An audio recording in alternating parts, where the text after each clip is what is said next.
With the Butt Kicker Gamer 2, what you see and what you hear is what you feel. Butt Kicker. The future is feeling.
Round of the PRL INDYCAR Fixed Series. It's Sunday nights and PRL racing is back underway again. It's finals week for most series. Over the next 4 nights we'll be crowning a number of champions for season 1 of 2025.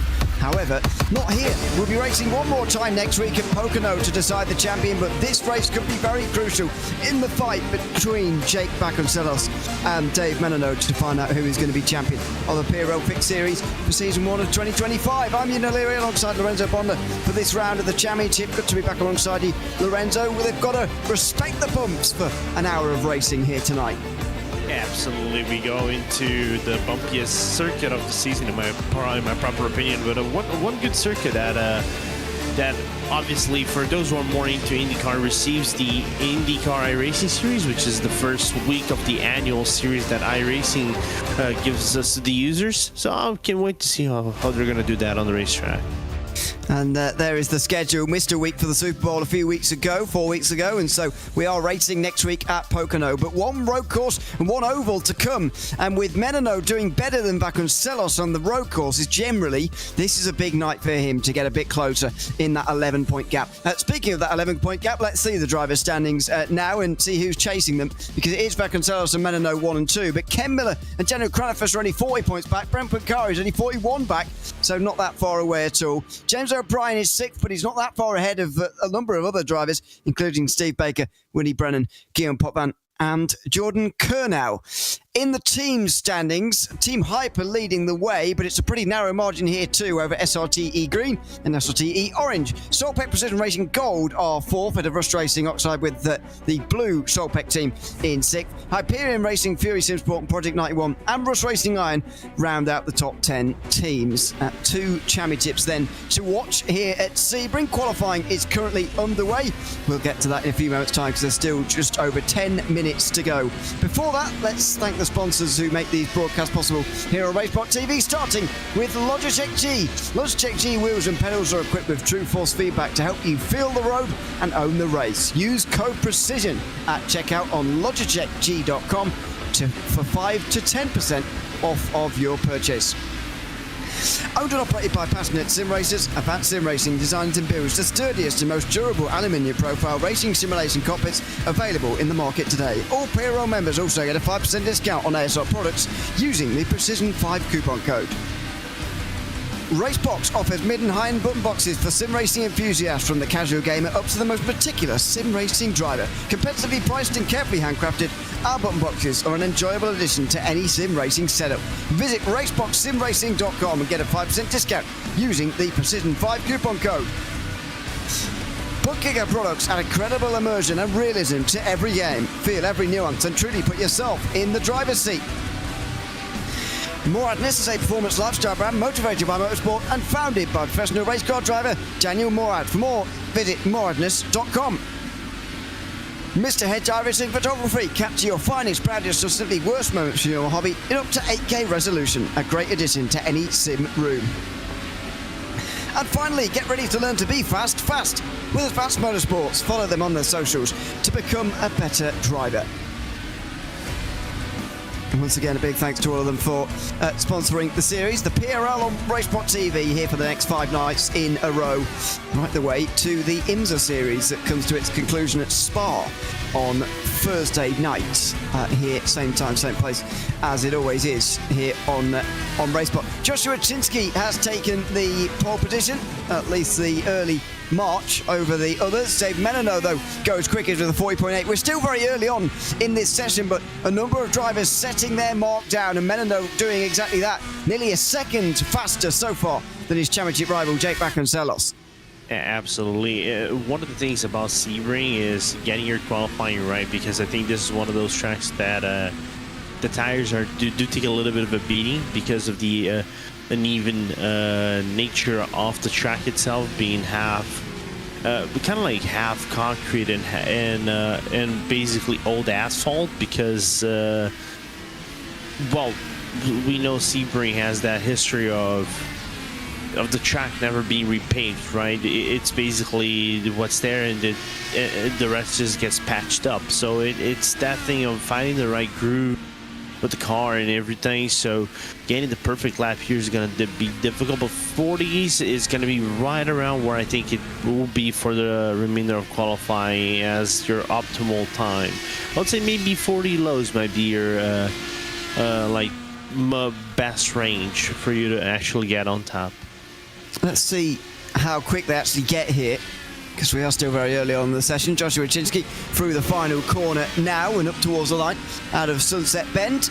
Can he get any closer to Menino? Can he at least get on the front row? That wouldn't take too much of an improvement, but yes, he certainly can, and he can take the pole position. So there you go. There is still time left in this circuit. What about the others out there at the moment? Is Dave Menino going any quicker? I'm not entirely sure that he is. Same for Christian McCrelly as well in the top 2. In fact, Menino goes to the pit lane, as does McCrelly at the end of that lap, so we'll look further down for laps from here on in. Jake Vasconcelos 1.1 seconds off of the pole at the moment in the number 10 car, currently running in 6th place, but these gaps are large. I suppose it's not too much of a surprise here at Sebring to see that. It's a difficult circuit, a long circuit as well in these Indy cars, and so it does make sense a little bit, really, that the gaps are a little bit bigger than what you might otherwise expect in one of these IndyCar races, in one of these PRL races.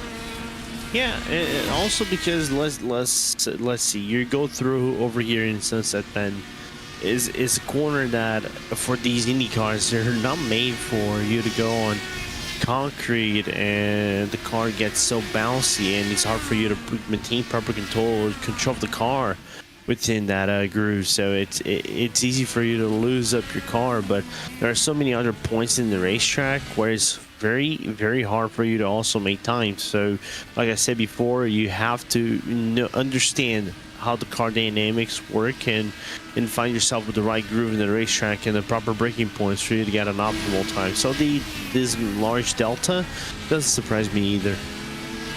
This is Daniel Cranafus coming through the final corners, was hit on the opening lap at Iowa and saw his championship charge come to an end there and then. Just here for races individuals now. Individual races, I should say. Dear, oh dear. He is currently 11th in the standings. This is James O'Brien, who disconnected from the race last week at Iowa and looking to move further into the top 10 here. Says this is technically his home circuit. That suggests to me that he doesn't actually live very near Sebring. It's just the closest circuit to where he lives. Apparently, he drops down to 11th. Actually, he can't improve on his lap time at all there. You know, I'm not sure how much experience these drivers are going to have around here, to be honest, because I know that Sebring is a popular circuit and it's driven fairly often, but IndyCar does not go racing here very often outside of testing to really give the suspension a bit of a rattle around. But other than that, for actual racing, it's not really used. So I do wonder how much these guys will have actually driven, especially those properly IndyCar drivers, will have actually used this car around this circuit. Well, that's where I was saying, like, not only being like the Fixed Series, and you have the Open Series, you have the iRacing, the IndyCar iRacing Series, which opened up basically this week, that has just gone. So they can get lots of practice in the racetrack and understand everything. Of course, the open in iRacing, in the IndyCar iRacing series, they are open, so they work a little bit different with the outside the fixed setup. So makes more tainted to your choice, right, Ewan? But of course, anything more than that, it's basically just getting acquainted, let's just say, with how you would drive an LMP2 in this racetrack, because that's I would say, my experience, saying this as an IndyCar driver myself, is the closest experience you can get actually driving something close to an IndyCar here at Sebring. It's quite a good comparison. That I can't quite get lap times of an IndyCar actually around here in real life, but these cars at the moment would be the quickest. This is effectively would be the quickest cars ever to have gone around here in a competitive competition if this happened in real life, because the LMP1s right at the very end of that era in the WC did 1:41.8. That would have been in a race, of course, so a little bit slower, but you know, it's a second and a half slower than what we're going at the moment here. So it is a very, very quick car, but yeah, I could see what you mean about the similarities with an LMP2, although different cars in many other ways as well. Out of final corner comes Ken Miller, 1.5 seconds away from pole at the moment. He is going to get a bit closer actually and moves up to 7th place. So I didn't know if you wanted to add anything there. No. I'm basically agreeing with what you were saying. So good. I can't Joshua, laugh too much, otherwise I'm going to start coughing it up. Joshua Chinsky, 2nd place at the moment, just been displaced by Dave Menino. So we'll try and keep an eye on the top guys now, because we're in the final 4 minutes of qualifying here, and try and see if they are if there's going to be any more swaps. And it's looking good for Chinsky so far. These first couple of sectors going all right for Joshua Chinsky. Now out of the Le Mans chicane through turn 16, and now onto the Ullman Straight. Very long way down here before the iconic Sunset Bend corner that so many people revere around the world. To end this lap, all the bumps through here, it's probably where they're at their fiercest. You see it really going through the car, and no, Chinsky doesn't carry on. I thought he was going to have a chance of improving there, but he doesn't, and he pulls into pit lane. That's a big win for Menino, if you like. It's looking more and more likely now that he's going to take pole position for this race. Yeah, but I think if Chinsky goes in now, he probably gets one set of tires to come back out real quick. He would have a flying lap at least for him to count on. Problem is, I think the best lap you can get over here at Sebring is on your 2nd fast lap with the IR18. I don't know how much of an improvement will be on the first lap that he actually throws around the racetrack as Ken Miller. Not an improvement on his final time. Nope, not that time around. So that's the end of the session for Miller. Who else is going to improve here? There's not many candidates at the moment, I've got to say. Willie Brennan, maybe. Daniel Cranifus, although he's stuck behind somebody here. The fact they are teammates means that it's maybe not less of a stuck behind at the moment and more of an actual plan. Michelin Green is the one just him in front, but there's the danger. Cranifus very nearly running straight into the back of Green there, in towards the Le Mans chicane. Michelin Green hasn't been here for a couple of weeks, unfortunately, but has taken a win and a pole position so far this season. That came at Lime Rock Park, where he took the both of them in one night. Cranifus gets the slipstream down the back straight, but both of them are struggling at the moment, to be honest, compared to where you'd expect to see them. Cranifus 15th. Has that slipstream done anything for him in comparison to the time he would have lost into the chicane? Over the line he goes. He's still 1.7 seconds off. He will gain some places though, if it counts, and it is 13th place, but so bizarre to see those two drivers way outside the top 10. Yeah, it's a little bit odd, but then again, it's Sebring. It's a hard racetrack for you to get a groove on, especially if you don't know the best fixed configuration for your car. So it's very hard for you to actually get a proper drive in. It's a little bit surprising to see McCrally on top 3. I know I'm not going to say a little bit surprising, but it's kind of refreshing for me to see McCrally on top 3. I kind of expected him to be within that, to be very honest. A guy that drives strong in Sebring. I've drove against McCrary many times. He's a fast driver, but now I think should provide some competition for the other guys. And Lucas Santos finalizing his lap. I don't think it's going to be enough to put him inside the top 3 because he's coming actually to the pit lane. He is, and that will be the end of his session. Josh Conker currently in 5th position. He hasn't raced for 2 weeks now either. Hasn't finished a race either for 3 at the Mid-Ohio Sports Car course. That was before the Super Bowl, so that was well over a month ago now. So not been having the best time of things recently. Now, on board with Joshua Chinsky versus Dave Menino. This is the last lap of his session in number 18. He's got to go 2 attempts quicker this time round if he wants to take pole away from Menino. And this is the last chance effectively hit. He's absolutely got to take this chance with 2 hands. Yeah, a little bit of good car control coming out outside the tower turn. This is one of the easiest corners for you to lose the car in. Now only a few set of turns. To hit this one right, don't make sure you don't lose the rear, and keep your delta up for you to actually be on pole position. Oh, a bit wide there. Will he get away with that out of turn 16, I wonder? Onto the Ullman straight. He's going to have to. It's going to have to be a bit of an improvement here for Chinsky, and if he carries on to the front straight, then we know that it probably is an improvement. Otherwise, he'd just pull into the pit lane. So it looks like he's got a chance here out of the final corner, although I'm not sure. 40.4 is the target, and he's got it. He's got it by the looks of things here. Joshua Chinsky, by 4 tenths of a second in the end, has taken that pole position away from Dave Menino, who is still out on the circuit, by the way. Menino's still out there right now. Nathan Ray is also making his way down in towards the final corner right now in 9th place. Menino seems to have slowed down. He is pulled in and he's out of the session. It's going to be Chinsky's pole as he's, with that last lap, just snatched it away by a pretty big margin as well. Well, that's what you call basically a last-second winning effort, and you need those things for you to get on top. So, hell of a lap from Chinsky. I thought for 1 second that would be a 39.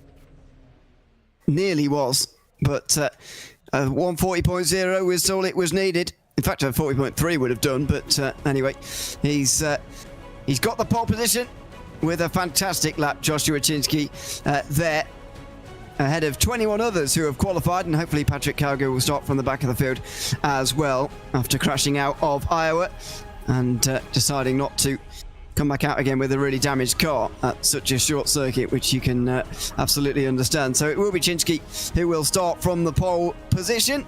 That's his first pole position of the season, and we'll see if he can convert that maybe into a race victory as well. He's made 75 starts in the past in the PRL, so be number 76 to his name. This is just his second pole in all of that time. He's won 3 times in the history of the PRL as well. And so be looking to add to that list if he can possibly do so after an hour of racing here at Sebring in a few moments' time. This is the pole lap, on board with him through the first corner. Absolutely committed. We did see the back end of this, but this is a chance to see the whole of the lap in isolation when the pressure was on, and it really was on right at the very end. This was the checkered flag lap. Chinsky absolutely was able to deliver. Yeah, absolutely. And you're going to see over here real perfect examples for him on how he actually done that. Like, for example, this hairpin, get the braking right? Good downshifting, come back in, make sure you don't lose the rear end, and you just out on the right time with the throttle. So this is like small things, but make a whole lot of difference whenever you really want to try to get a perfect lap here at Sebring and get that pole position. So smooth on the power, I've noticed so far. Very little corrections, if you like, through these corners, even through tower there. Really bumpy through there, and getting on the power is very difficult, but just no corrections at all. One smooth arc into here, which is expected. Now in towards Lamont, absolutely planted on the ground. just one turn to the left, then to the right, then to the, or the other way around, to the right, to the left, and then the right again. No correction though the other way. No oversteer, nothing required. Just absolutely brilliant. Now in towards Sunset Bend, the final corner on this circuit. Pretty wide line in, and a late apex as normal. Even here, no corrections required. Didn't even require all the runoff to the left-hand side there. Didn't really get that close to the wall, but it was enough for pole position by some margin. And that was an impressive lap time from Joshua Chinsky there, and it's gotten him pole here for this penultimate round of the season. Let's have a look at the grid for this race as well, because it's an important part of the season. Important just to note where we have got our two championship contenders as well. As you can see, an SRTE green front row, and that will do them well in the teams championship as well, because they're only 12 points behind Team Hype, but we'll get to that later. It's Chinsky and Menino on the front row ahead of Vasconcelos, who is the championship leader. Christian McCrelly is fourth ahead of Josh Conker, the first of the Team Hype drivers. Then it's Steve Baker, who is the first driver over a second off of pole. James O'Brien is seventh, another Team Hype driver who will need to support his teammate Josh Conker up in the top 5. Ken Miller is alongside, with Nathan Ray and Lucas Santos rounding out the top 10. Mark Kalin and Willie Brennan are on row 6. Then it's Brett Pancari and Daniel Cranifus, who leads a line of Rust Racing cars, by the way, on the opposite side. Carson Quint is on the opposite side of Mark McDonald, and Guillaume Fortvan is alongside Mitchell Ian Green in that Rust Racing sort of line on the outside line. Then it's Richard Swindells and Adam McDonald that round out the top 20. Nicholas Collender, another Rust Racing driver, is 21st. Brandon Walter.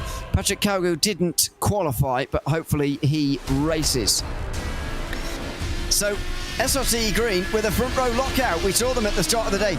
12 points only ahead of, or behind of Team Hype. However, starting 1 and 2, is a brilliant start for them to the evening. No, it is 100%. But one thing is, getting the qualifying lap is one thing. Then maintaining that as the race goes on, especially with the race in a very technical track and a hard track for you to get around, especially with those primary compounds that we just saw Steve Baker run, and also James O'Brien here as well. This is going to be the difference maker. So I don't know if Chinsky and the rest of the SRT boys are going to be just as fast as they were in the alternates as they have to be in the primaries. There's Ken Miller on the pit lane. See where he can get to at the end of the day. Lots of support for him in YouTube as always. Winner at Mid Ohio in that crazy race where Vasconcelos and Menino hit each other. They ended up finishing 9th and 10th on that day, and they were pretty much offset from each other, to be honest, because Menino finished one place behind, but he got the fastest lap, so that race effectively didn't matter at all for the standings. It's still Vasconcelos' worst result of the season. It says a lot about his season, really, that his worst finish is 9th, but you can't take your drop week next week at Pocono, so you've got to take what you can from this round and then take it forward into that final race, which is going to be so unpredictable. Yes, it is, especially on the tricky triangle, because Pocono is so fast. Fixed setups, it usually depends on the fixed setup that you're running, and depending on all the weather conditions, this might be either a gap race or a very close race from start to finish. Looks like we're going to get a full pace lap as well, by the looks of things here. Yeah, it is like that in Sebring. Yeah. Do they not have a short pace lap here, I suppose? Maybe not. I think they do. I think they do, and that starts, I think, right about in the back straight. But as far as I know, I've been doing the IndyCars and also the races in Sebring since God knows when, and I've never seen that. I think Spartan leagues that usually do that, a short pace car lap of sorts. It's very bizarre, but anyway, there's the conditions. 95 on the circuit, Fahrenheit, it's in the 30s, I think, Celsius. 20 past 4 virtual standard time in May. It should be absolutely fine conditions. as always here. 17 miles an hour wind, pretty blustery, but not too bad. Nothing terrible. And no rain, which everyone would be very pleased about as well for this IndyCar race. Richard Swindell's will be the last driver to get onto the grid, if he does get onto the grid at all. And since they're pulling away, signs aren't looking good for him. Maybe he will start from the very back of the field. We did see Patrick Cowgill in the warm-up session, so he will be getting underway with the rest of the field. And in fact, he is staying on the... yeah, there he is, staying on the grid. He's not starting from the pit lane, so he's absolutely ready to go. There is the driver cam for Patrick Cowgill. It's a statistician of the PRL. Got us our all-time list of statistics here. This is Road Series race number 268. 968, excuse me. I can't read. That's the amount of road races we've done ever in the PRL. And it's open wheel race 428 here tonight as well. Plenty of laps and miles and kilometres indeed, and whatever covered. We've only just passed over 200,000 miles, by the way, in the recent past. Prepon Kari, there he is. We always get a camera from him as well. He usually puts on some form of sport on his laptop, just in front of the camera, just in sort of almost blocking himself. We're seeing Canadian curling and all sorts. I think if that's Bigfoot, it has to be Monster Truck. So somewhere I know our good friends like Evan Pasoko and Josh are gonna love this. Yes, they are. There is Lucas Santos as well. People in YouTube saying that the Brett Pancari needs some googly eyes for his VR headset. We did have someone who did that in the GT3 series. I can't remember who it was now. Might have been Quacken In, maybe, in the GT3 series, which we do on Tuesday nights. He used to put googly eyes on his VR headset. It's very odd, to be honest. No, I think I know you're. I was nearly gonna say Nick McLaughlin, but I think that's not him. No, I don't think so. I don't even think he races in VR. Yep. Oh, Caleb Learmon it was, apparently. Good memory. Yeah, good memory. Better than mine. Although, that's not saying much. But yeah, well done. That's a good shout. Into the final few corners then, and Joshua Chinsky and Dave Menino are about to share the stage on the front row here. Obviously, Teams Championship important, and they're going to want to coordinate on that, but just wonder how they're going to play it in towards turn one, with Menino also thinking about a driver's title in a week's time as well. Yeah. It's going to be interesting because I know one driver is not going to play conservative in this race, and that Jake Vasconcelos. Everybody is driving primaries. They're going to leave the primaries, which I would say is the best strategy. Maximize everything that you have on those primaries, and then drive your alternates in shorter stints, maybe. But Jake is going for the opposite. So basically, he who needs to break away as fast as he can to Menino is going to basically attack that car right out of the gate. And the formation lap comes to an end. And the penultimate race of the PRL IndyCar Fixed Series is about to get underway. The final road race of the PRL IndyCar Fixed Series is set to go green here from Sebring. The bumps are ready for the PRL again, and Joshua Chinsky brings them to the green flag. It's a good jump, and Menino wasn't quite coordinated with his teammate as well as he could have been here, as Jake Vasconcelos gets alongside him in towards turn number one. Vasconcelos through on the inside line, and there's contact through turn one. There's a big crash here, big moment into the wall there for Josh Conker is one of them. One of the hype racing drivers. That's not good news for them in the Teams Championship at all. Daniel Cranif has also dropped down. Steve Baker was the sole pick driver who ended up in the wall. And unfortunately, it's a bit of a crash in the midfield, but the leaders are underway well. Chinsky leads from Vasconcelos, who's got ahead of Dave Menino on lap one.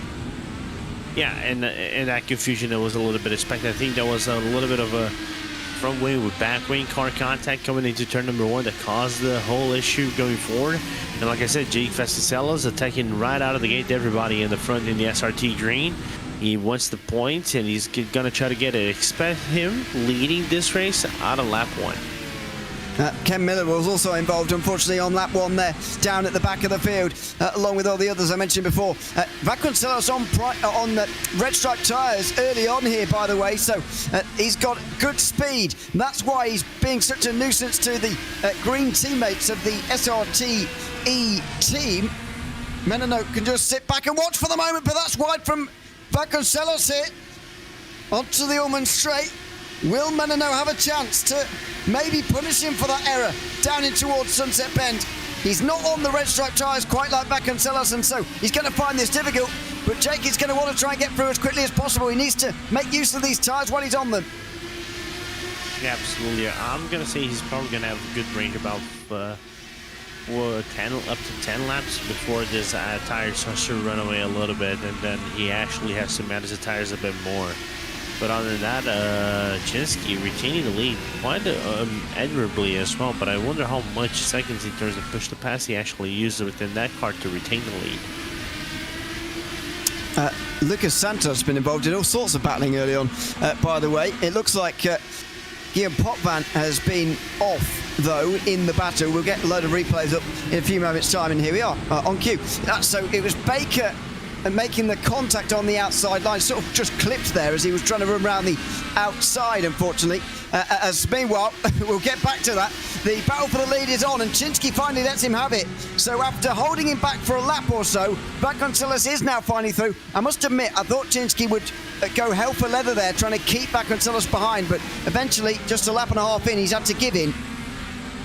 Yeah, and I think that's natural, given the fact that your rival is on the alternate compound. He's going to eventually be fast, as I think Nathan Ray and James O'Brien also had a little bit of a scuffle. I don't know if that was also maybe connection related, but also going to look what happened to Ken Miller. 3 wide in that corner never works. Tell you that. And that's how he ended up down the field. We also saw Guillaume Potvin dropping down the field earlier on. He was side by side into turn 3, and that was all very awkward. Dear oh dear. Front wing gone. And that's the result, unfortunately, for Guillaume Potvin. He is down the field and down and out for the moment in the race. That is the end of his race. In fact, Carson Quint also retired after that early incident. Josh Conker came into the pit lane, but he's going to continue on. Steve Baker and Daniel Cranifers are currently on pit lane getting repairs done. Mark McDonald the same, who has just come in right now. This is Brett Pancari, meanwhile, on the back of Mark Kalin for 7th place. For those who are left on the circuit, it's about picking up the pieces here, and Pancari trying to do that around the outside here through turn 5. He's going to get Mark Kalin, or at least stay side by side with him. No, now he loses speed, and Michelin Green comes through on the inside line.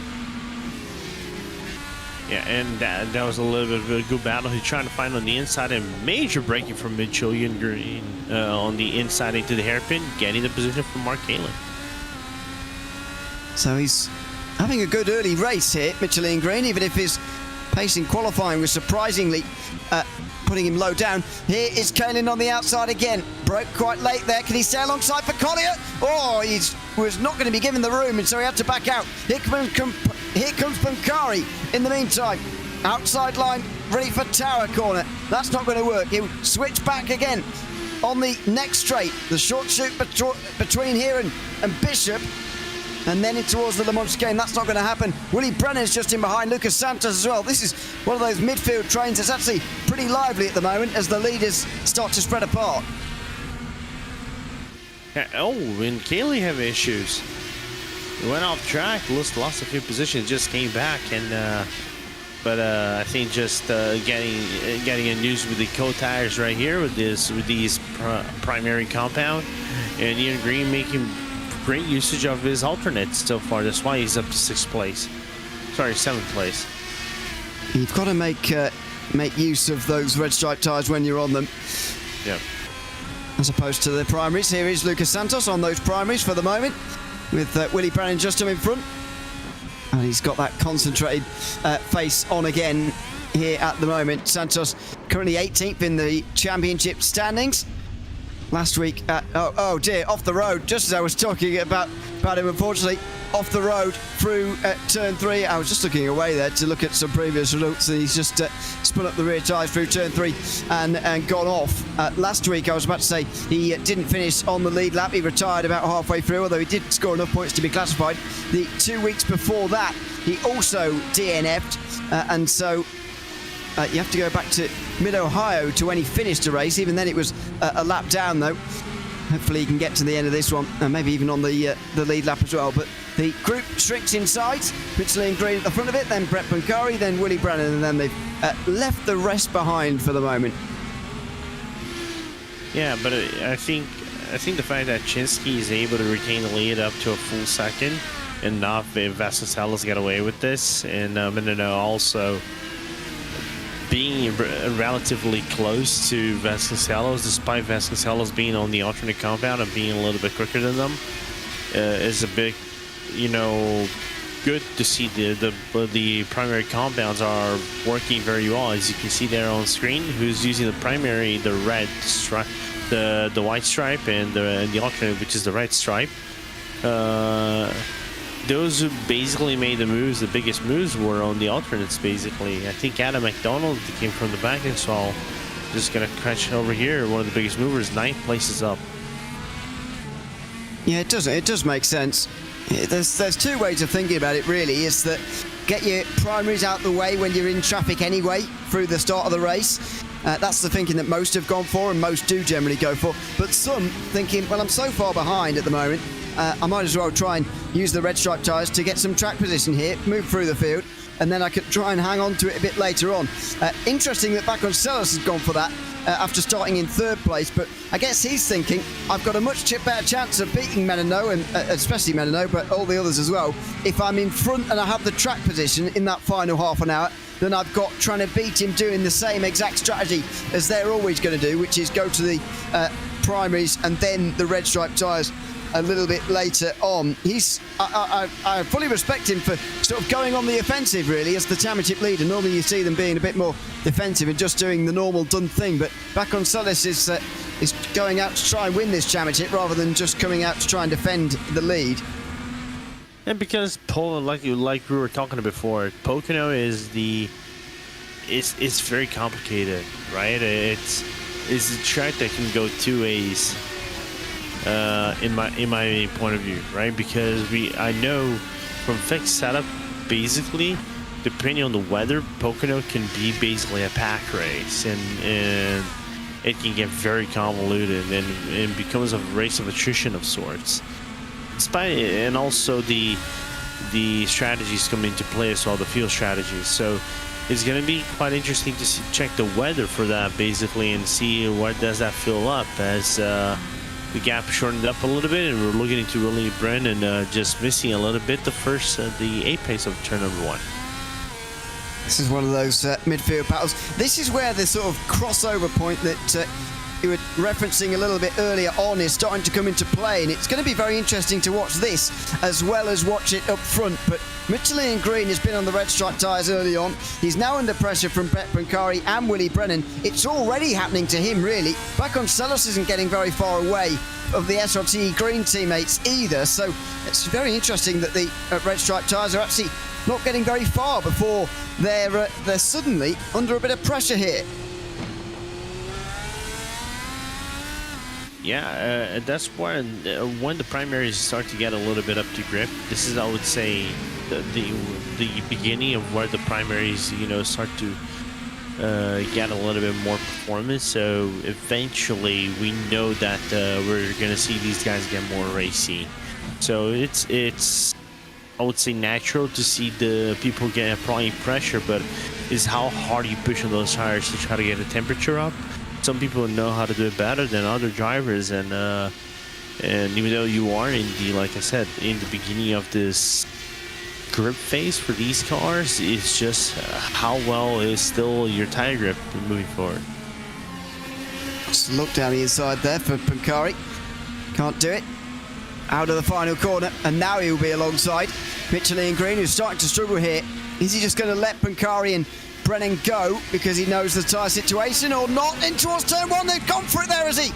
Oh, that was close. That was close. Willie Brennan I'm not sure Michelin Green was intending for him to go through at that very moment, but he certainly wanted to, did Willie Brennan. You can't exactly blame him, but even so, you've got to be quite a long way alongside at turn 1, at the turn-in point, and it didn't really look like Willie Brennan was on that occasion. No, it wasn't, and you can see again, there's a little bit of a struggle for me and Green moving forward, so we can normally say, basically, in this lap or the next one, you can basically believe that Brennan is going to be able to make the move. We're trying to find a little bit of an opening for him to make the move. But it's a good battle between all these three, and all of them in different compounds of sorts, so it's a good battle for us to keep an eye on, while the lead gap is starting to shorten up a little bit. We've had we'll get to that as well when it really gets close. We've had lots of retirements, unfortunately, from the opening laps of this race after the opening crashes. Carson Quinton, Guillaume Potvin we already knew about, but since then Danu Kranifus and Steve Baker gave up after their long repairs, and Josh Conker, since 5 laps in, has given up as well here. So the Team Hype cars are left with just James O'Brien, and at the moment he is not, and Brandon Walter of course as well, but Walter is 15th. He qualified down at the back anyway, and O'Brien's only 6th. That is still behind both SRTE Green cars, who would take over the championship lead in the teams at the moment, which is a pretty big change with only 1 round to go. Here comes Willie Brennan, meanwhile, on the outside line, right the way round the outside. Oh, is he going to stay there? Here we go, just about in towards turn 2, maybe close to a bit more contact, and he holds on. Not sure why Michelin Green is holding back Brennan so much harder than he tried to hold back Brett Pincari, but there we go. There we are. He is trying to hold on to 8th place, and he's got a bit of breathing space now as Willie Brennan just slips on traction out of turn 5.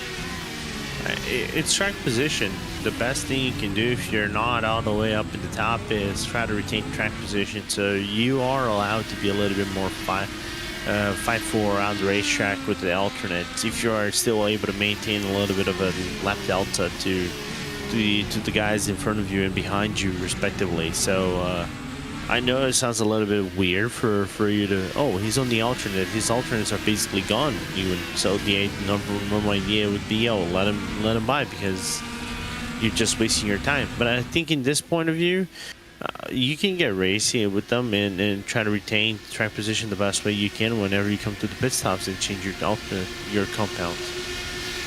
Here we go. The battle for the lead is just heating up a little bit here. Joshua Chinsky biding his time because he has been closing on Jake Vasconcelos in these last few moments. Maybe he knew this turning point was not that far away, because as I mentioned earlier, I was a bit surprised at the speed with which he gave up the ghost on defending from Vasconcelos. If he could have kept him behind there for a good 5 laps or whatever, a tall order I know, but if he could have done, then he would have been really in the box seat to win this race. But as it stands right now, it hangs in the balance, and it hangs in the balance of an overtake that may or may not be made for the lead here. Vasconcelos is now in the Chinsky position, if you like, from those first 2 laps. Chinsky was on the slower tyres, trying to hold back Vasconcelos. Now it's the opposite way round. It feels to me like Vasconcelos is seeing these tyres go away a bit. Yeah, absolutely. Because I would say of all tracks we've had in the season, I would say the alternate compounds take a little bit more of a beating here than, I would say, let's just say we went to Mid-Ohio or in other courses in the season. That this alternate compound, because you go into more an abrasive track, your delta is going to come down a little bit more quicker. So we're on lap 9, so eventually that would come down. It's just now survival until you come into the pit lane and change your compound to another different one, or you put another short stint of the alternate compound. Yeah, let's see what they decide to do here with 45 minutes to go. It just seemed very early to me for the Reds to be going off like this, but anyway, maybe that was expected at the start of the day. Either way, over the line they go again. Quarter of an hour completed. The iRacing system predicting, or our timing system I should say, predicting 36 laps at the start of this race. We've just completed 9. Don't necessarily believe we're going to get all 36, but it depends how quick the race is, I suppose. Meanwhile, Willie Brennan still not able to get past Michelin Green. He's now been passed by Lucas Santos, who's back into this battle after spinning up the rear tyres through turn 3 not that long ago. And now it's his turn to try past Green in towards turn 3, where he made the mistake earlier. He's going to go for this. Brave on the inside line, late on the brakes, and up into 8th place, making Willie Brennan feel, I really should have made this overtake a long time ago, and he probably should have now. Brett Pancari, who he was battling with before, is now over 3 seconds further up the road. Yeah, good move from Lucas right there. Lucas has been one of the guys that have been slowly improving in these cars. I knew that half spin eventually would leave him a little bit frustrated, but I know that the kid has been working out his butt off quite a lot in these cars, understanding a little bit more the dynamics, especially on these fixed setups. So it's not that wholly, I'm not gonna say impressive, but it's kind of expected him to have a little bit more courage doing those tricky overtakes instead of Brennan. Chinsky for the lead on Jake Vasconcelos into Sunset Bend. Big moment for the race, and Chinsky decides not to take it right round the outside. He's going to go for the exit instead by the looks of things. Vasconcelos had to send it in quite deep. He wasn't sure where Chinsky was going to go, and now he's going to have to be on the defensive towards turn 1 again here, which is even more hard to defend from because of the wideness of the circuit here. Outside line for Chinsky, who's on the better tyres, so it could work. Instead, he's going for the switchback for turn 3, which would give him the inside, but no. Vasconcelos can cover that as well. Now he's under some mounting pressure, really. Oof. Survived the first major strike from Chinsky right there, but I don't think that it's still over. I know that eventually, whenever they come back into the Le Mans corner and the Almond straight, basically this is gonna happen again. It's given. And Michelin Green, his fellow red stripe tyre runner, is already in here. Is Vasconcelos going to bite the early bullet here with 42 minutes to go because he's losing the lead? Joshua Chinsky's going down the inside and he's through. Jake Vasconcelos down to second in this race, and suddenly now the red stripe tyres are properly in trouble. Those primaries looking good. Michelin Green into pit lane. He drops way down the field. It's actually a very long stop for him at the moment. But Vasconcelos needs to consider when he's going to come in as well, because there's only just over 40 minutes to go. We've already got through a third of this race, almost. And I wonder whether Vasconcelos will think about pitting as a result of all that. Now, Menino is going to be next in line. It's going to be especially bad for him championship-wise if he lets Menino through here. So he's got to think of a way of holding him back for the moment through Sunset Bend. At the moment, he's going to continue on, but Menino is very close. Out of Sunset now in towards turn 1. This is where Chinsky started to work on the move. It's Menino on the inside line in towards turn 1. There's not quite room there that time round, and Vasconcelos hangs on for now. Yeah, but the situation for Vasconcelos is going to get a little bit more desperate as he goes lap by lap. You can see the car skidding a little bit, but he managed to retain with smooth car control and acceleration input. But we can definitely see Menino and McCrowley coming in and striking the SRT orange driver, just no matter where and when they're going to do that. Oh, that's a big slide for Vasconcelos out of turn 7. And that's a gift for Dave Menino.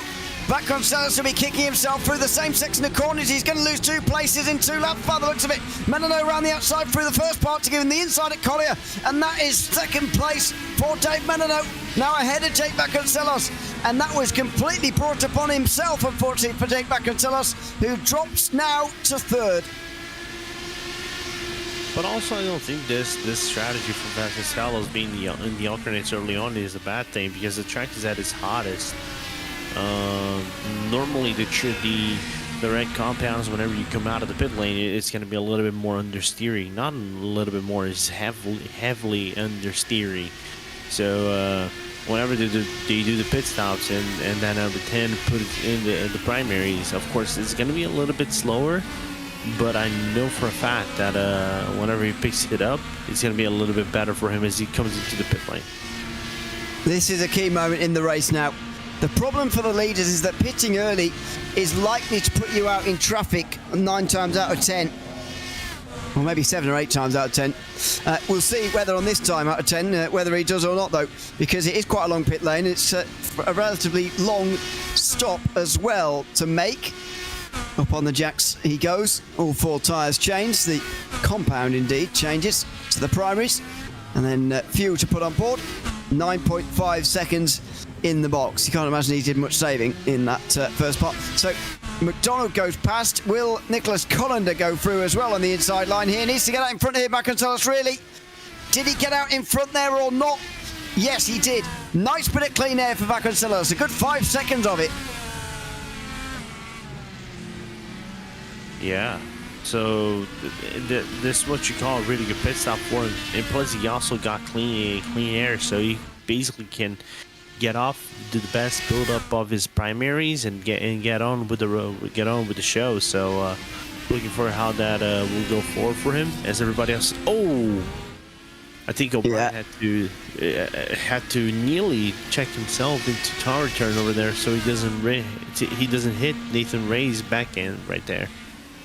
Got pretty close on that occasion. Speaking of getting into contact, by the way, looks like Patrick Cowgill, unfortunately, has made contact with something pretty solid. Michelin Green still hasn't come out the pit lane as well after his stop that we saw and commented on at the time. Patrick Cowgill is waiting for an interview, but I'll bring him in just as we see the incident, so we can just have a chat to him. It's out of Sunset Bend, goes for a spin. He's not going to. He doesn't grab the pit wall quite. But when I saw him on pit lane, he had no front end, so I'm not sure how he found himself in that situation. Did he carry on? He did carry on that time round. So that might be a separate story to tell there, but it certainly gives you the prelude to it there, as Cowgill has seen things go a bit more wrong a little bit later on. Let's chat to him now for Patrick Cowgill. Welcome in, Patrick. Good to have you here, although not under these circumstances particularly. Just tell us what happened out there again. I thought I was actually doing pretty well. I mean, I know I'm slow, but I felt like the car was under control and everything. I think I clipped a curve a little bit, and it got me loose, and I slid, and I just barely tapped the wall, and they said they couldn't repair the damage. Wow, couldn't repair it. Dear. Well, pretty unfortunate. I mean, a bit different to last week, but I guess different week, same story-ish for you. What are you hoping for from Pocono next week in the finale of the IndyCar Series? I'm kind of hoping for maybe a top 10 again, like Kansas. It's a track that I'm not too horrible at since it's raced with the NASCAR stuff. So I think I've got a pretty good chance at the top 10, but we'll see. All right, well, we'll look forward to seeing you there. Good to have you back anyway for the second week in a row on the PRL IndyCar Series, and we'll see you one last time next week at Pocono. Yep, thank you guys. See you next week. Thanks very much, Patrick Cowgill there. Out the race, unfortunately, here at Sebring. Some really minor damage, by the sound of it, has put him out of the race. Joshua Raczynski carries on then, past 25 minutes, but Dave Menino leads the rest of the field onto pit lane. Now, how long's the pit stop going to be for he and McCready? As the others come to a stop, the others are getting going. 10.4 for Menino, 10.2 for McCready. Where are they going to be in relation to Jake Vasconcelos here, who's got to have been going quickly? He needs to be going quickly anyway if he wants to get ahead of these guys, but no, he's been jumped. He was on heavier fuel and the same compound of tyres, and it has put Jake Vasconcelos now behind both Dave Menino and Christian McCready.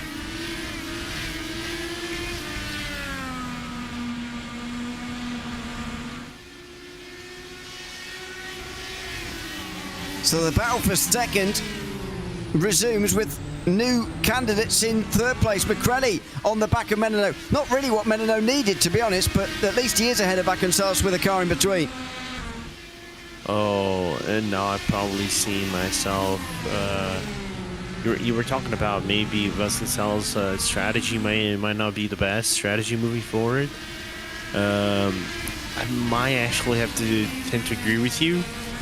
because from what I can gather over here, they're gonna do basically the last stint on alternates. Basically, it's gonna be a 6 lap on the alternates. That's in on the alternates. So I think Vesticalo's option for him to go on the alternates a little bit early and try to tank this out of the gate has backfired them quite a lot in him. Joshua Chinsky responds a lap later and comes into pit lane. It is primary tyres again for Menino and for McCrelly again as well.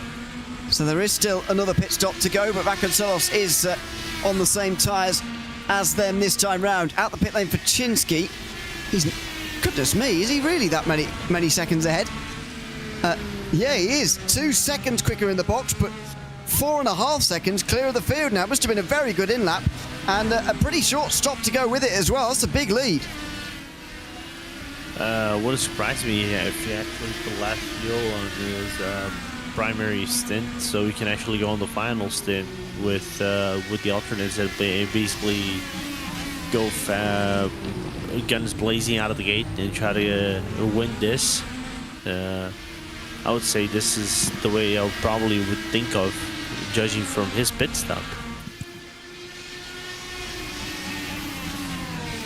Down in towards turn 10 for these three. We might see a bit more of a static stint this time round, with no difference in tyre sets for this top 4. However, the last 15 minutes or so is going to be anything but. We're still going to see a red stripe stint out of the top 3, and I just wonder whether that is going to hold them back a little bit, really, compared to what Vasconcelos was able to do. All Vasconcelos has to do here, series leader, he's got to stay with Menino and McCrelly through this stint and then take advantage of them struggling on red stripe tyres a little bit later on, but it's going to be easier said than done to stick with them here. Yeah, 100%. Because these primaries, they're very hard for you to, get a proper lap without doing a lot of mistakes, right? So it's a little bit natural. The question is can Chinsky retain this with the primaries that he's running on? I said that question. One thing is driving on the alternates, another thing is driving on the primaries. He looked really good driving on the primaries. Question is, with everybody else in it, they are a little bit more heavy loaded in terms of fuel. They're going to go for a shorter stint, basically sprint based, and with the push to pass on John Chinsky, if that's going to be enough for him to retain the lead in the race. Mark McDonald is in pit lane this time around. I think that's his first stop. No, it's his second one because he came in very early for damage repair, I'm going to presume, very early on in the race, but this is a proper stop this time around. So he drops down the field. This is one of the only battles on the circuit, but Richard Swindells is behind Nicholas Collender at the moment for 12th place. That's the only other one really going on at the moment. We are left now with just 16 in the field because Patrick Calgill's out and Michelin Green is having a very long stop at the moment and is certainly out the running, if not out the race entirely, here at the halfway stage, effectively. So just over 30 minutes to go here at Sebring, and Joshua Chinsky is taking charge. Not sure whether he is on the red stripe tyres at the moment or whether he's on the same tyres as these guys. If it is the same set, or same compound at least, then that's very impressive indeed. But even so, he's got a big lead, and there goes the fastest lap of the race, actually taken away from Vasconcelos. I'm going to presume that he is on the alternate tyres in that case, Joshua Chinsky, and that's how he's able to pull out a bit of an advantage. That's why he's gone for a slightly shorter stop, and that's why he's being able to pull out a bit of a margin of nearly 6 seconds at the moment. Yeah, but not only that, like I said, at the lighter fuel, he knows the final stint is going to be on the alternates. So it's that thing of, basically maximizing the tire usage of that car. Basically, Vasconcelos already gave him the blueprint, right? That he attacked early out of the gate, basically gave him about, I would say, 6 really good laps with the alternate compound, and after that, he just started to plummet. So I think this is what Jinsky is looking for, you know, get some really good laps on the alternates and already create a distance to them as well, because what's going to happen, like I said before, Menino, McCrally, and Vasconcelos are going to be alternates basically, I think, for the final 6-7 laps of the race, and they're going to have push the pass to use until God knows when. But it might not make a difference because that gap is just going to be hard for you to conquer. To be fair, we saw the first stints go on for about 25 minutes here. So actually, if I was Chinsky, I would use the reds for now, but you know, only for a few more laps, to be honest. Pit almost at the earliest possible point that you can before you can get to the end, and then pit in, try and reduce the red stripe tyre stint, because there's certainly a bit of wiggle room in this race. It's not an easy split this one into thirds. Your car's only going to go 20 minutes each time anyway, so you've got to keep pitting in after 25 minutes. It does go a little bit longer than that, and you've got that little bit of wiggle room. So I think there's a real possibility that he can pit in with about 25 minutes to go, maybe a little bit less than that. Then sort of bank the advantage he stored over the red stripe tyre stint, and then come in and get some new primaries, which may well be quicker than what these guys are able to do as well, although it'll be on heavier fuel. That seems like a better way of doing it to me than doing the back on solos thing and really experiencing that drop off down the other side and not being able to really do anything about it. Yeah, but then, but it's like, and we know the alternate is going to be just as fast, and I think they have to change they need to change the compound. So it's just a matter of, you know, seeing at which point they're going to be doing that and trying to maximize this thing out of the gate, you know. But what surprises me is that they are all a standstill. Neither Menino, McCrally, or Vasconcelos are able to attack each other. Well, for the moment, I mentioned this stage of the race was going to be a little bit quieter. It's always going to be just the stalemate for the moment, because the strategy's working out. Doesn't make any sense to battle here inside the top four at all, even though McCrally does look like he really wants to try and pass Dave Menino. He's very aware of the situation, that even attempting a move at this stage in the race would be completely detrimental to everybody, including himself. And so he decides to bite his tongue for now. But 7 seconds is the gap between Chinsky and Menino for the moment. There aren't many other gaps below a second, unfortunately. Lucas Santos is behind Debrep Pancari, but that's for 7th place at the moment. I'm not sure they've got a battle imminent either. Well, they might do, but at the moment it is a stalemate between the top guys. I think this is the stint of the race really where Chinsky is starting to really pull away and stamp his authority over this one. The 8-second pit stop as well is very telling. Just 2 seconds shorter than everybody else, but what will have effectively happened there is that he would have stopped fueling as soon as that car dropped off the jacks and will have went. So that also suggests that he's cutting this middle stint short on the red stripe tyres to try and limit the losses when you're going down the other side of that cliff that you fall off on those faster set of tyres. Yeah, it would be a good. I think it would be a sound strategy, but then again, it's like 8 seconds of fuel. I think that would be right about 10 laps, 10 to 12 laps of fuel, because I would say even less, nearly less than that. I would estimate a max about 10 laps. That's where I would say the rough patch of the alternates would be. So I think Chinsky right now, his strategy is basically go flat out with the what he has, use the push to pass the best way he can, and ensure that the rest of his stint, the shortest stint, like you were saying, is enough for him to retain the lead whenever he actually comes in for the final set of tires. It's looking good at the moment for SRT Green with a 1 and 2, and their main rivals, Team Hype, having a very difficult day, just as they did 1 week ago at Iowa. Only picked up 36 points that day as James O'Brien disconnected. Looking at the moment, it's going to be another difficult one, unfortunately. Brandon Walter finished 40 laps down that day as well, by the way, so Neither of them on the lead lap. Brendan Woodter is still running in 16th place in this race. James O'Brien is running quite well, but he's not running 1 and 2. And he's not got many options for overtakes here in these next few moments. Nathan Ray's inside the top 5 at least. He's not that far away, but even so, that is going to be a difficult one to do, and it doesn't give you very many points. Ken Miller, meanwhile, making his way through the field. Up into 12th place at the expense of Richard Swindells, who's been spending a lot of this race doing some overtakes, and Mark McDonald is just on the back of these guys as well.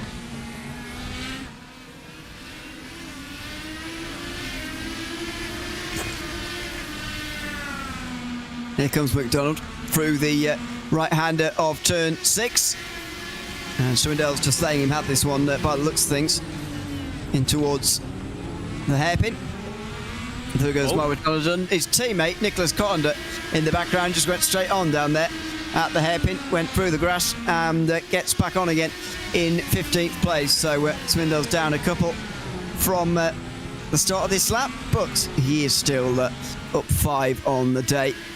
The most positions gained so far is 9 from Adam McDonald, who's currently in 11th place and is next on Ken Miller's list to try and overtake after his spin on the opening lap of the race. Yeah, meanwhile, we're over here with Brad Pancari. I think this Brad Pancari's right now, I think this 8th place might actually be one of I don't say one of his best races so far. I know he had really good races in ovals, but I think in road, I'm trying to remember. I think this might be one of his first really good outings over here roadside. He's only got 1 podium, and that did come on the oval of Iowa 1 week ago. He's been pretty consistently in the top 10 this season. Yep. Brett Pancari, but 8th place for him at the moment. Going. Best result outside of last week was at Mid-Ohio. That was a 7th place finish, so he would at least be able to equal it if you get past Lucas Santos. I've got to say that Santos looks like he's been the quicker driver at the two so far, to be honest. I know Santos has made a couple of mistakes, but actually, in terms of raw speed, he has looked a bit quicker in that 4 car.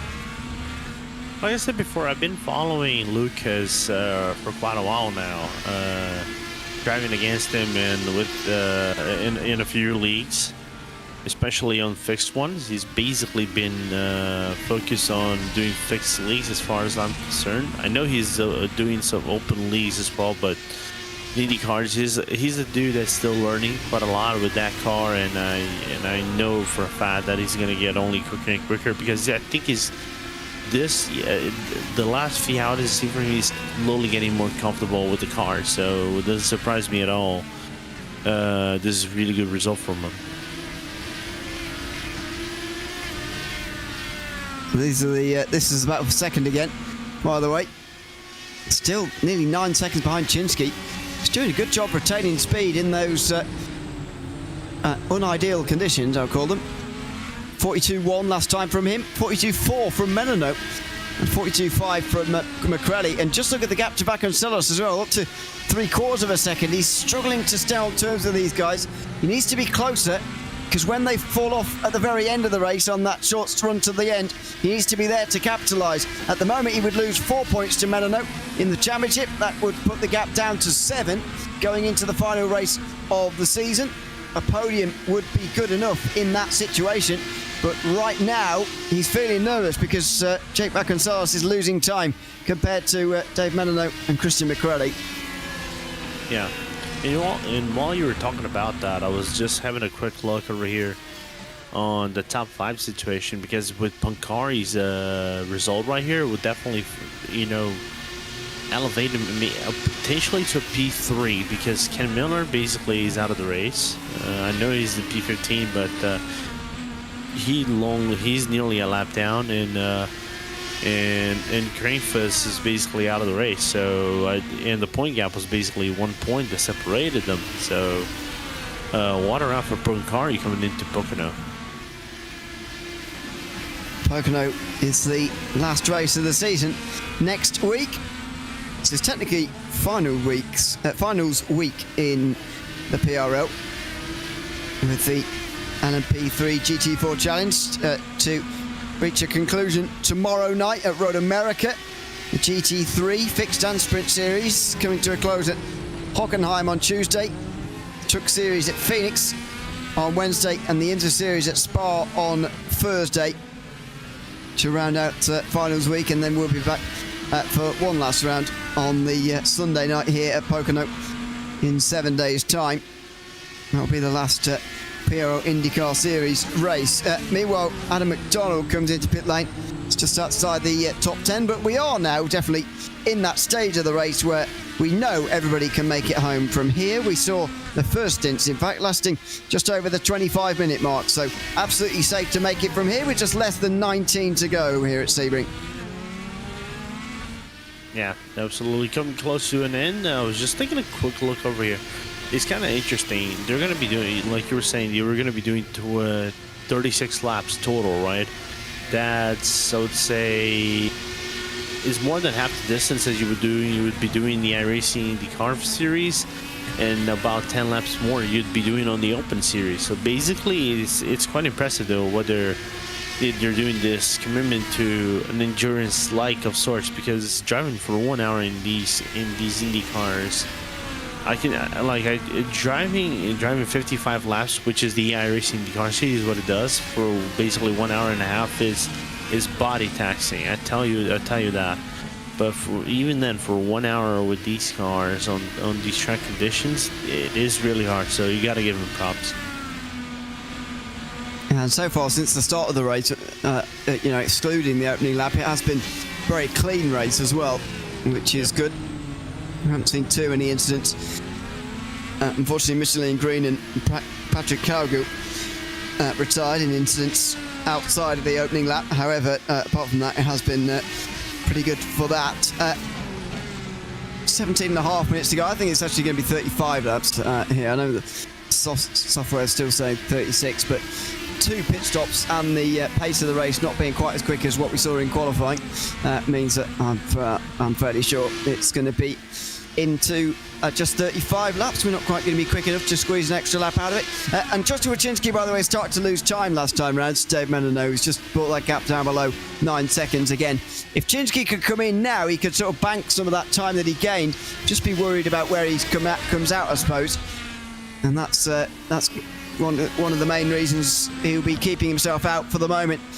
He's only put 8 seconds of fuel in, so he won't be able to go too much longer before he actually has to come in and the decision's made for him. But we have reached that stage in the race now where he's starting to lose time, for what it's worth.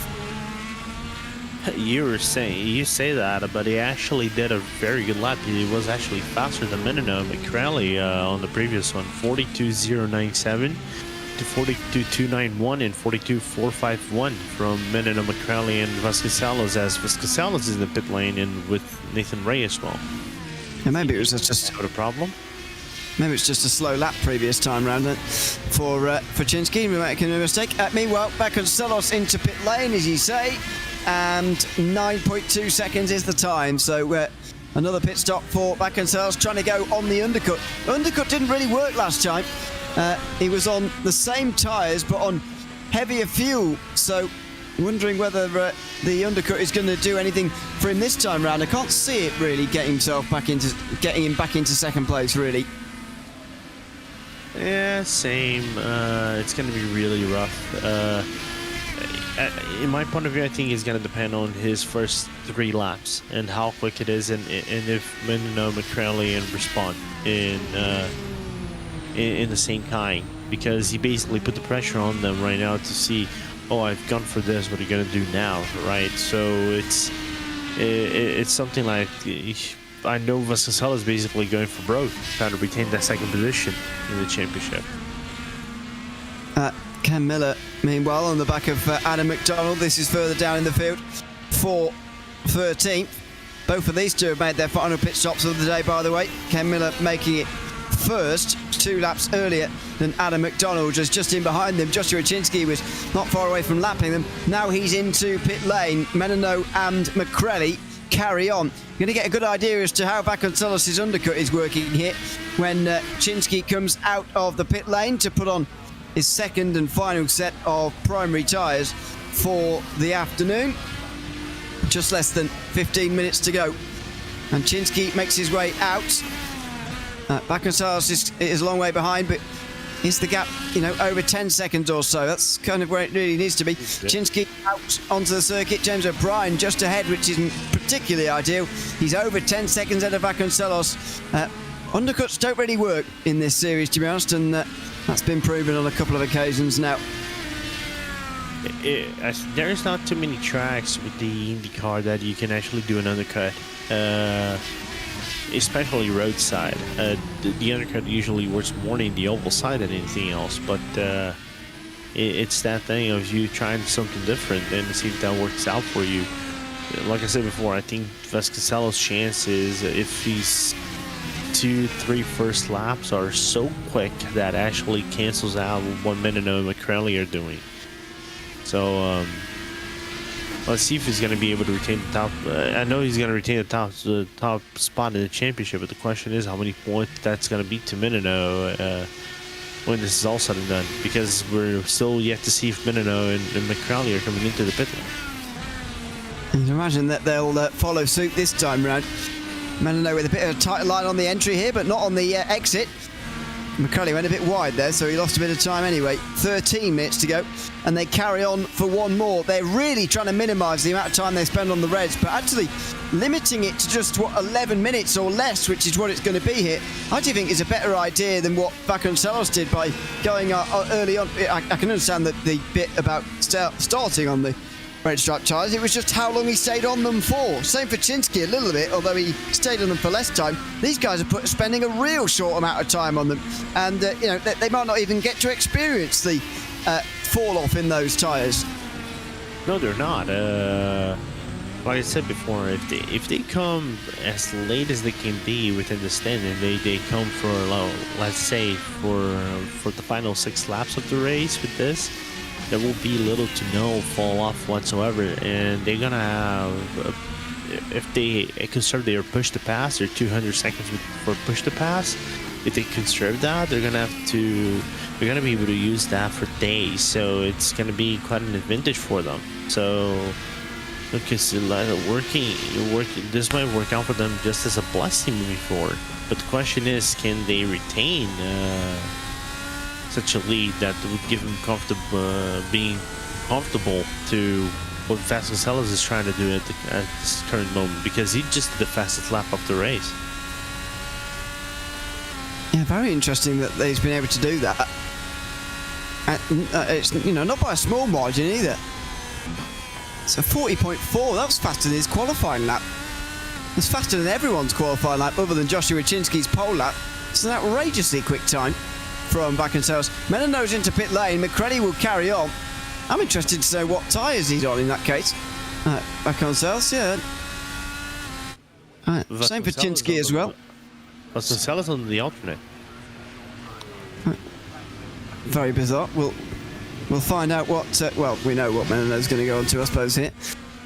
It's got to be the red stripe tyres. Chinsky now responds, and he's also on the red stripe tyres. So Chinsky and Vasconcelos choosing 2 stints of red. It seems to me Menino and McCrelly choosing just the 1 set.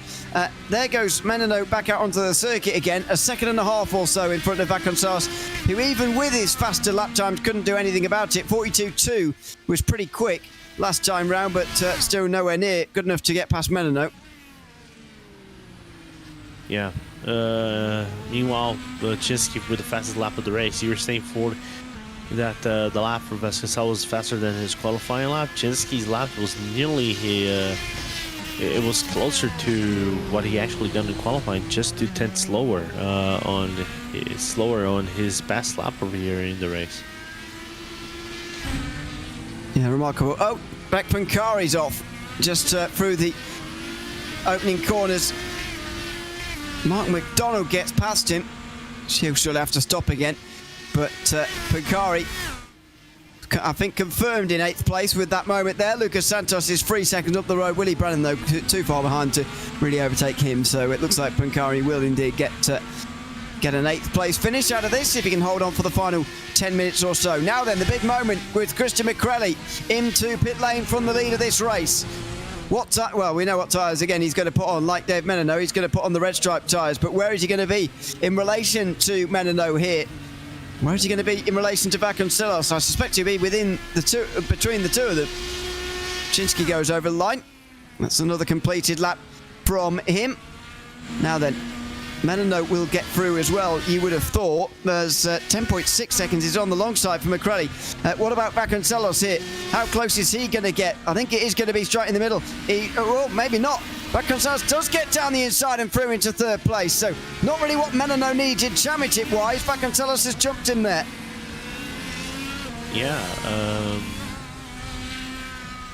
it caught me off guard, the fact that he actually needed more than a full tank for him to come out of the pit lane. You only have about 6 laps to go, so you don't have to put a full tank. You would have to put enough for him for you to go 6 laps. I think that's right about what the leader has about, the tank has about 70 liters. You can put about 54. I think that would take you to the end of the race without too much of a problem.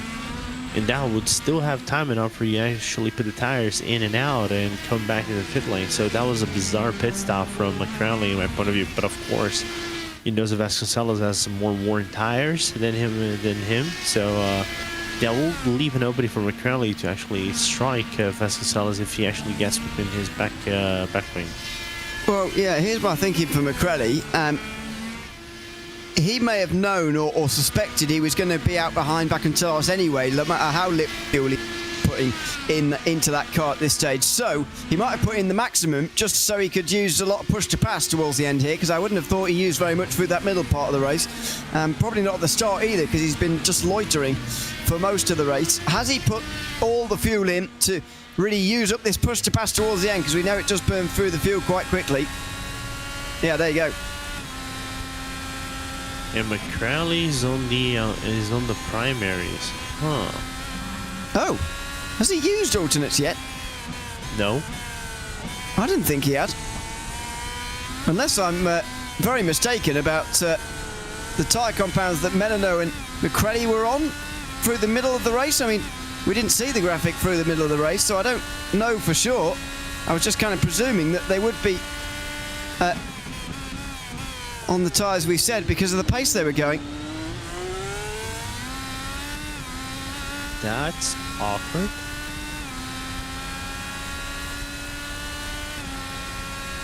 Well, I mean, is the sim going to disqualify him if he crosses the line having not used the 2 compounds, or is that going to be done post-race by PRL?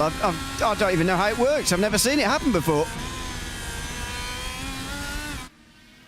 I'm frowning my head.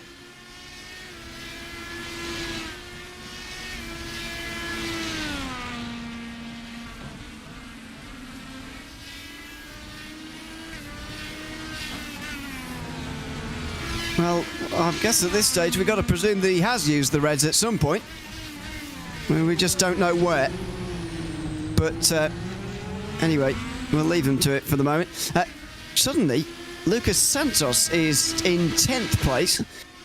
That's just because he's made it stop now, and he's behind Mark Kalin. So Pocari did get back to 7th place, actually, even after I said that he wouldn't earlier on.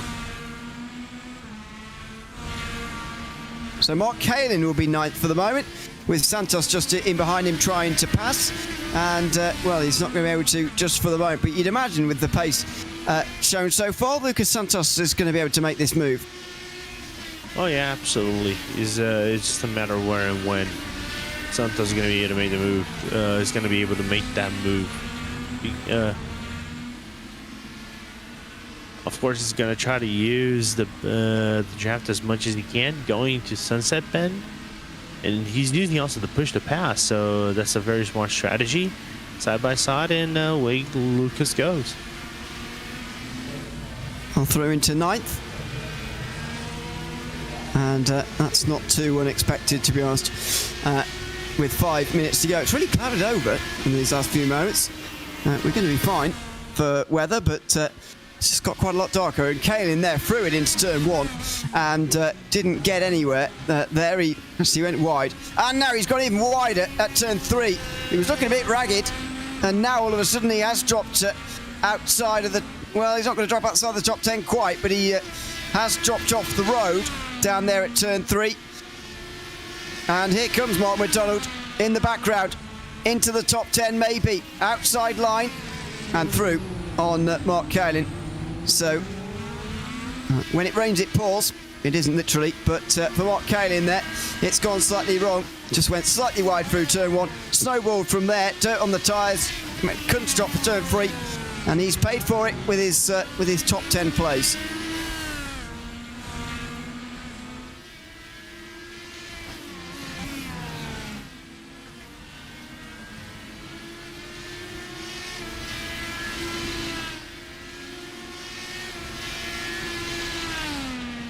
So just under 4 minutes to go. Here is Colander versus Swindells. Nicholas Colander trying to go through into the 14th place, but not able to do it there. This is actually the only battle below a second now in the field. That's for the final spot on the lead lap, actually. Oh, and Colander's not got any, not got half his front wing anymore either. We'll see if whether that is actually having an effect on him or whether it's just visual, because sometimes it can be only a visual effect, but it does look like Colander's got quite a lot more understeer in that car all of a sudden. Ooh. And I don't think that it's not going to be race ending for sure, but he's going to put in a very uncomfortable position whenever he actually comes into the pit lane. Unless he really doesn't want to stop to lose time, which is commendable. There's not a lot of laps left for you to go on. I suppose so. Speaking of continuing on, McCready's continuing on despite having only used primaries, as you've investigated, Lorenzo. I was thinking we'd have to do it the proper way, but actually just going rewinding the YouTube stream showed us. I didn't think we'd show McCready very much because not very much was happening, but actually we were talking about him loads, so so he was on the screen. But it's bizarre, this. I mean, 2 minutes to go.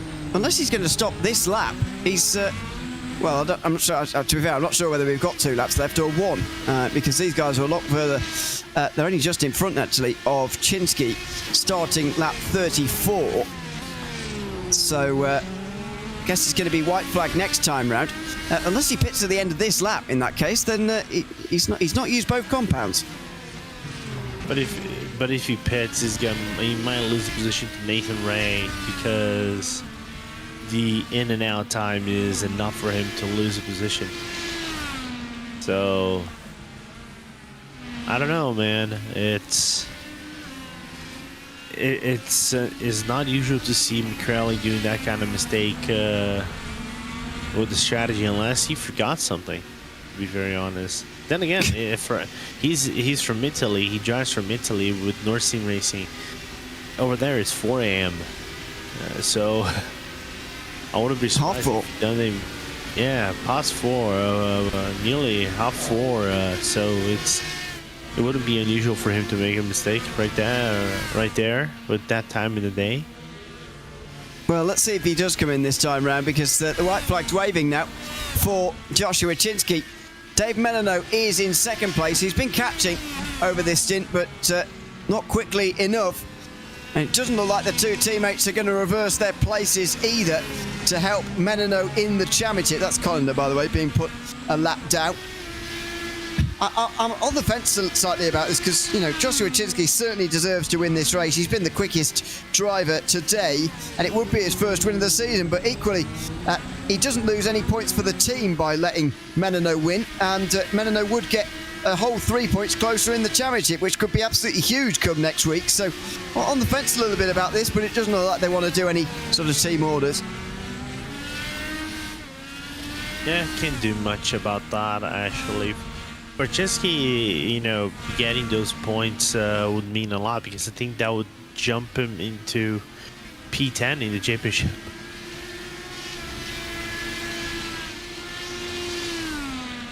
It's very close back there, yeah, so it would benefit him, but it's not exactly going to be a championship winning drive from him. Still a race winning drive, and that is very good in itself for Joshua Chinsky. on his 76th appearance in the PRL. He's going to take his 4th ever race victory. This time round, though, in the IndyCar Series. Through Sunset Bend, right round the outside of Richard Swindell's, who's looking to be a lap down before the finish. Joshua Chinsky weaves his way across the line and wins the penultimate round of the PRL INDYCAR Fixed Series here at Sebring. After 60 minutes of racing, it's Chinsky who wins in an SRTE green 1 and 2. They will take the team's championship lead into the final round of the season as Menino comes across the line second and Jake Vasconcelos limits the damage to just 2 points in the championship on the day. He will go into the final race at Pocono with a 9-point championship lead. And it's basically leading for Pocono what's going to happen at the end right there. And like I've said before, tricky triangle, fixed setup, the good chance of that being in a pack race, depending on the circumstances. Can't wait to see what's going to happen there. And I was just quickly checking actually the conditions that we have for the fixed series. It's going to be real interesting. Absolutely. We will we'll get to that as Kalin versus Miller goes on into the final corner. Sunset Bend, Mark Kalin will hold on to 11th place for Solpeck, just in front of Ken Miller, who had some recovery to do after a spin at turn 3 on lap 1. Very much a recovery drive for him today, unlike his race win at Mid-Ohio a few weeks ago. It's 12th place for him today as Adam McDonald finishes those on the lead lap. And there goes McCrelly at the back end. What on earth he was doing today, I'm not sure. Either way, we'll chat about that in a moment. Joshua Chinsky wins here at Sebring after 35 laps ahead of his teammate Dave Menino. SRT locking out the podium with Jake Vasconcelos there as well. Nathan Ray ends up fourth to James O'Brien in the top 5, but he's the only team hype driver to get to the end, which has cost them championship points. Brett Pancari finishes his best result in a road course this season, 6th place, out of Willie Brennan, Lucas Santos, Mark McDonald and Mark Kalin rounding out the top 10. In the end, that battle was for a top 10 place because Ken Miller dropped or was there as well. Adam McDonald, last driver on the lead lap with Richard Swindell's, Nicholas Conder and Brandon Walter 1 lap down. And then the non-finishers, Patrick Cowgill, Michelin Green, who crashed at mid-race, Josh Conker early on in the race along with Guillaume Popman, Daniel Cranifus and Carson Quint, with Christian McCrelly and Steve Baker. Christian McCrelly getting disqualified for only using the primary tyres throughout the day. Let's chat to Joshua Chinsky, then the race winner here tonight from Sebring. Congratulations on the win, Josh. I mean, pretty dominant from you, to be honest. I feel like the middle stint is where you really pulled out the margin and you retained it through the final part of the race. How comfortable were you feeling out there? Was it as comfortable as it looked? Yeah, I was feeling pretty comfortable. I was really just trying to keep those red tires underneath me. The alts can die here really fast. I actually underfueled for that second pit, which is I think why I came out about the 4 seconds ahead versus just that 1.5, I think. I knew we had to stop anyways again, and it's a minimum of a 6-second stop. So I was like, there's no reason for me to take more fuel than what's needed. And I've run so many laps around Sebring here in the last couple months between various leagues, so it's definitely a home away from home for me. 1-2 in the team's championship as well there for you and Dave. How does that set you up for the final round now with a points lead in the team's championship? Yeah, it's definitely going to make things interesting. We did what we needed to get that 1-2 for maximum points, but I know that the guys over at Team Hyper are really solid when it comes to the ovals. So we knew we had to try and do as many points as possible this round to give us a little bit of a buffer going into the final round. Well, good luck for that. Congratulations on the win here tonight, though, and thanks for coming to chat to us as well. Awesome. Thanks, guys. Thanks very much. Joshua Chinsky, the winner here tonight at Sebring in the IndyCar Series, ahead of Dave Menino, who brings home a 1-2 for the team. Congratulations, Dave, on another podium and a second place finish here today. Let's deal with the Drivers' Championship first. Do you feel like you've done enough to give yourself a chance next week now?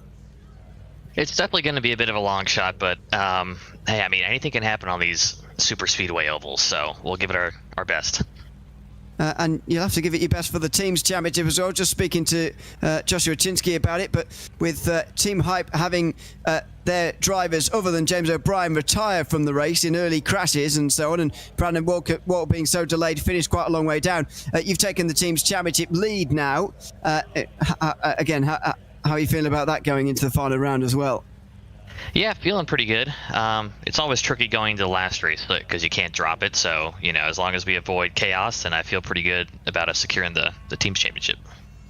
Well, it's been a good couple of weeks of gaining in the Teams Championship for the team. And you're still second in the drivers as well. So congratulations on finishing second here tonight. And we'll see you next week at Pocono. Yeah, thanks, guys. Thanks very much, Dave Menino there in second place here tonight at Sebring, just ahead of his championship rival Jake Vasconcelos, who finished third. Jake, congratulations on that. I mean, what else could you have done here today to maybe climb over one of the SRT green drivers? It looked pretty tough out there. Yeah, it was tough. And believe it or not, I barely knew this track up until a few days ago. So I'll take the podium for the puppy, and I think I'm maybe still 8 points ahead or so. So we'll see what happens next week.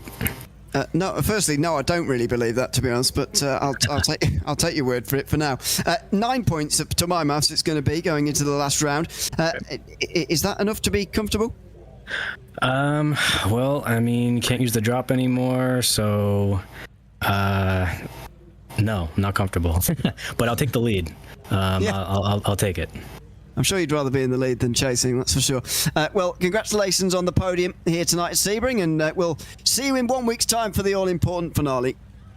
Hey, thank you guys. See you then. Thanks very much. Jake Vasconcelos there in the championship lead, although he did take a little bit of a hit here tonight. That's the big story here, Lorenzo, I suppose, partly other than SRT Green taking a big step forward in the Teams Championship, but it's, as the drivers were all saying there, it's still all up in the air at Pocono. Yeah, because Pocono is one of these ovals that it can be really complicated for people to drive. It's a tricky triangle. Usually races like this depend on the weather conditions, and to be very honest, from what it looks like on the weather in track conditions, this could have a pretty good chance of being a good pack race. But strategies are going to be ever important if you really want to come out on top. Certainly is. Make sure you join us for the end of the Precision Racing League Finals Week with the conclusion of the IndyCar Series at Pocono on the 9th of March. Same time, same place. We'll be live here on RaceSpotTV. We'll be live from Monday to Thursday here with PRL final season finales all throughout. So make sure you come and join us for that. Tonight, I've been Ewan O'Leary alongside Lorenzo Bonda with Hugo Luis behind the cameras. It's goodbye from Sebring. We'll see you in the IndyCar Series in 1 week's time at Pocono to settle the scores. It's goodbye for now.